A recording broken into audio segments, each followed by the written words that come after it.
What was the moment you decided being nice wasn't working anymore? I was the person everyone turned to when they needed something, the one who dropped everything to help a friend move or stayed late at work to finish someone's project. My boss would text me at 11 p.m. and I would respond immediately. I'd pick up shifts when coworkers called in sick. I'd volunteer for projects no one else wanted. I was raised to believe that kindness always pays off. For 5 years at Davidson Media, I was the first one in and the last one out. I'd help my coworkers meet deadlines. I'd bring coffee to the team when everyone was stressed. I even let my boss, Diane, take credit for my ideas during presentations because she said it would look better coming from management. When my father got sick last year, I asked Diane if I could work remotely 2 days a week to drive him to chemotherapy. She sighed and said, "We really need you in the office, but I think we can handle this for a month or two." I was so grateful that I worked twice as hard on office days, trying to make sure nothing was missed. My father's treatment was supposed to last 6 months, but after 3 months, Diane called me into her office. She said remote wasn't working. The team needed me physically every day, and besides, enough time had passed.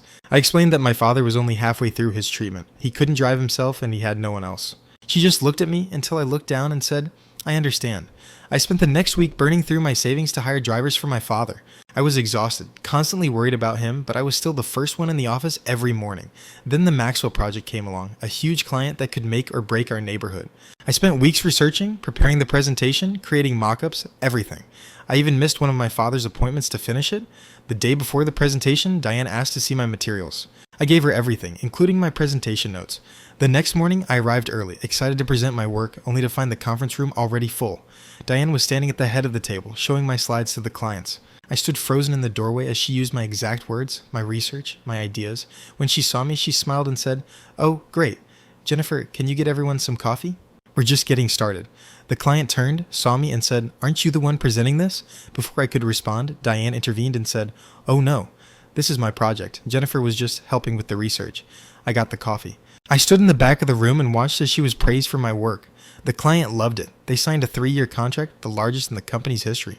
When the executives came down to congratulate the team, Diane took all the credit. She got a bonus. She got a promotion. I got a $50 gift card to Starbucks. That night, my dad called. He had fallen trying to get from a cab to the front door. He lay on the ground for 20 minutes before a neighbor found him. If only I had been there, I kept wondering. If only I had been there. 2 days later, the company threw a party to celebrate the Maxwell deal. Diane was presented with an award. I stood up and applauded along with everyone else. Then came the announcement that stopped everything. Diane would now lead a new division created specifically for the Maxwell account, and she needed a strong team. She spent 10 minutes talking about the qualities she was looking for, then announced her first hire. Ryan, the guy who had been at the company for 6 months and hadn't made a single contribution to the project. I sat there, stunned, while everyone congratulated him. Then Diane looked at me and said, "Jennifer, I need those quarterly reports by the end of the day. I know you won't let me down." Something broke inside me. 5 years. 5 years of saying yes, staying late, missing time with my sick dad. 5 years of watching others take credit for my work. 5 years of being nice. I stood up, went to the bathroom, and looked at myself in the mirror. My hands were shaking. I barely recognized the woman looking back at me. That was the moment. That was the moment I decided being nice wasn't working anymore. I walked back into that celebration with a strange calm I'd never felt before. It was like watching myself from the outside. As I approached Diane, who was laughing with the executives over plans for a new division, without thinking, I touched her shoulder and said, "I need to talk to you right now." She gave me that patronizing smile, the one that said, "Not now, honey." Adults are talking, but I didn't move. I just stared at her until her smile faltered. "Okay, Jennifer, what is it?" she said, clearly annoyed. "I think we should discuss this in private," I said, my voice firmer than I expected. Everyone was looking at us now. She couldn't brush me off without causing a scene, so she followed me to a quiet corner. "What's so urgent that it couldn't wait?" she asked, checking her watch as if my time was worthless. "I want to know why Ryan is being transferred to the Maxwell team when I created the entire presentation, the research, the proposal, everything." Diane's eyes narrowed slightly before the fake smile returned. "Jennifer, we discussed this.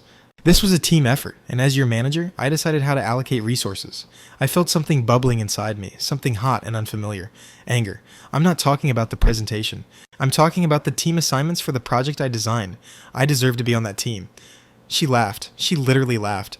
"Credit has nothing to do with it. Ryan has the right presence for client roles. You're more of a behind-the-scenes person, Jennifer, and that's where you excel. Behind the scenes," I repeated myself slowly. "You mean doing all the work while others take the credit?" Her face hardened. "Watch your tone. It's not productive. We'll talk when you've calmed down." I didn't realize I was raising my voice until I saw people turning to look. Productive as I was, staying up until midnight working on the Maxwell presentation while you were at your son's game. Diane stepped. closer, her voice dropping to a dangerous whisper. Jennifer, I think you should take the rest of the day off. You're clearly not in a professional mood right now. I almost gave in. I almost backed down, apologized, and ran like I always did. But then my phone vibrated with a text from the hospital.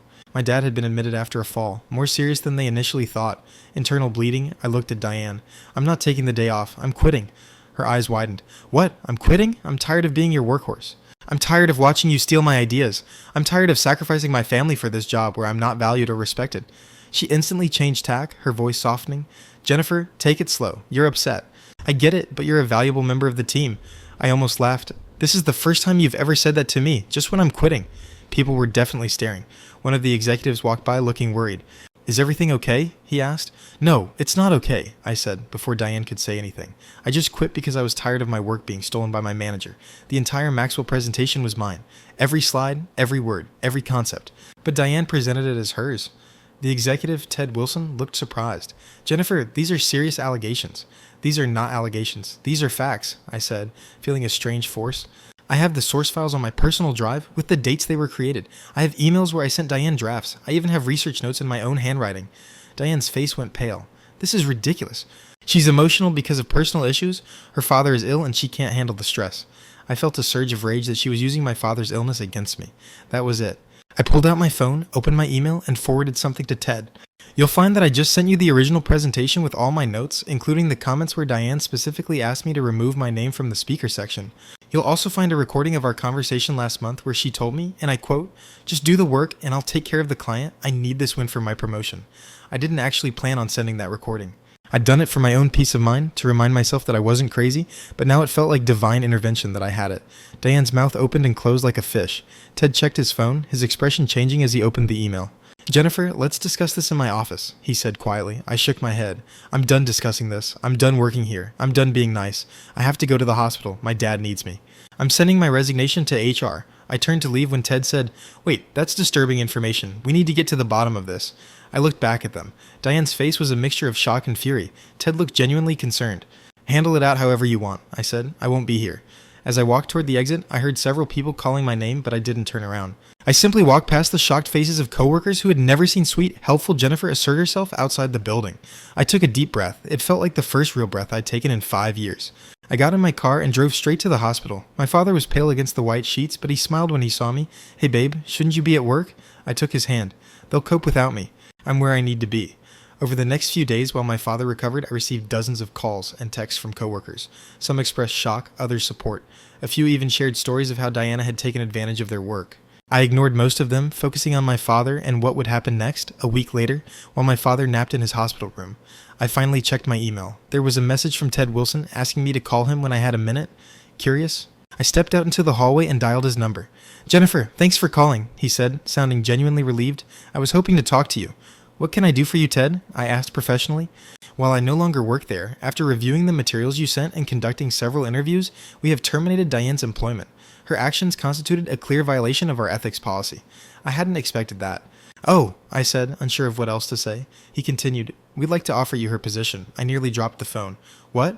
The Maxwell team needs a leader, someone who knows the account inside and out, someone who has done the actual work. That person is you.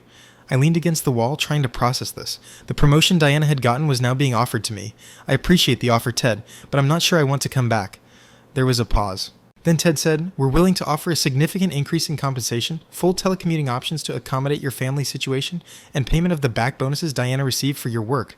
I thought about my dad, about the medical bills that were piling up, about how, despite everything, I loved the creative aspects of my job, but I didn't like the way I was being treated. What about the corporate culture that allowed this to happen? I asked. Why didn't anyone notice or speak up sooner? Ted sighed. It's a fair question, and we're addressing it across the company. We have begun a review of all management practices and reporting structures. I will not pretend that we have not failed you, Jennifer, but I asked for a chance to fix this. I told him I needed time to think. Would you be willing to meet in person to discuss specific terms? He immediately agreed. That evening, I sat by my father's bedside while he slept. I wondered what to do. Going back seemed impossible after my dramatic exit. But starting over somewhere else while my father was ill also seemed daunting. My father woke up to find me lost in thought. Penny, what are you thinking? I told him all about Diane, about being fired, about the job offer. He listened intently, as always. When I finished, he asked, What do you want to do, honey? I don't know, I admitted. Part of me wants to go back and show them I can lead without being like Diana. Part of me wants to quit and start over. He nodded. Both make sense, but let me ask you something. When did you feel most like yourself in the last week? I thought. When I finally stood up to Diana, when I stopped being a doormat? Exactly, he said. You don't have to decide whether to take the job right now, but whatever you choose, don't go back to the old Jennifer, the one who let people walk all over her. I met with Ted the next day and laid out my terms. Full flexibility to work remotely. While my father was recovering, a team of my choosing, and, most importantly, a company-wide recognition policy to ensure people got credit for their work. To my surprise, he agreed to everything. I started my new role the following month, working mostly from my father's home. While he was recovering, the team respected me because I respected them. We completed the first phase of the Maxwell project ahead of schedule and under budget. It wasn't always smooth sailing. Some people who knew the old Jennifer tried to take advantage of me, assuming I'd still be easy to push around. They quickly learned that while I was fair, I was no longer a doormat. 6 months later, my father completed his treatment. The doctors were cautiously optimistic that he was on the mend. I had proven myself as a leader, even winning a company-wide innovation award for my new approach to the campaign. One evening, as I was finishing work, my father walked into the home office I had set up in his spare room. You know what I was thinking about today? He asked. What? I asked. The way I closed my laptop that day at the hospital when you walked in after you quit. There was something different about you, like a weight had been lifted. I smiled. I remember him sitting across from me. Before that day, I was more worried about you than I was about myself. I was worried that you were letting life happen to you instead of making decisions. I had to get sick for you to finally put yourself first. Tears sprang to my eyes. I'm sorry it took so long. He reached out and squeezed mine.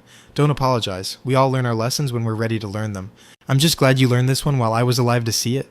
We were silent for a moment, comfortable, before he added, Your mom would be proud. She never took any crap either. That made me laugh. Mom was certainly no doormat. Late that night, I found myself thinking about the person I used to be.